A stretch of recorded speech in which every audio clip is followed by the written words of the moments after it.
Hi friends, আজকে আমি বানাবো সজনে ডাঁটার তরকারি একটু অন্যরকম। প্রথমেই দিয়েছি তেলের মধ্যে 5 ফোড়ন, তারপরে নিয়েছি হচ্ছে সজনে ডাঁটা, আলু, বেগুন আর কুমড়ো। একই রকম সবজি একই রকম খেতে খেতে কিন্তু আমাদের মুখ মেরে দেয়। যদি একটু ভ্যারাইটিস করা যায় তাহলে সেটা আমাদের খেতে খুবই ভালো লাগে। তেলের মধ্যে 5 ফোড়ন দিয়েছিলাম, তারপরে দিয়ে দিয়েছি হচ্ছে এই সবজিগুলো প্রথমেই দিয়ে আমি ভালো করে ঢেকে রেখে আমি এটা রান্না করব, যাতে খুব তাড়াতাড়ি মজে যাওয়ার জন্য আমাকে কিন্তু একটুখানি নুন দিতে হবে।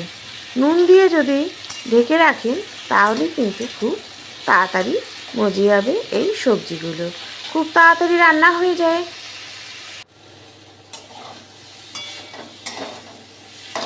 দেখুন সবজিগুলো সব মজে গেছে।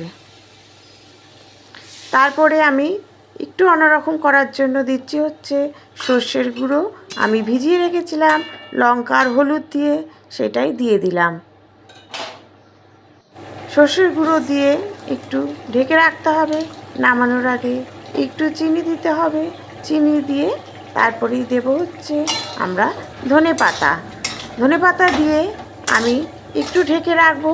ঢেকে রাখার পরেই এটা হচ্ছে একদমই রেডি হয়ে যাবে। আপনারা যদি আমার পাশে থাকেন তাহলে আমার নতুন নতুন রান্না দিতে আমি খুবই উৎসাহ হব। আপনারা আমার পাশে থাকুন, আমি তাহলে নতুন নতুন রেসিপি দেব আপনাদের। প্লিজ সাবস্ক্রাইব এবং লাইক কমেন্ট করলে খুব ভালো হয়। দেখুন কেমন হয়েছে।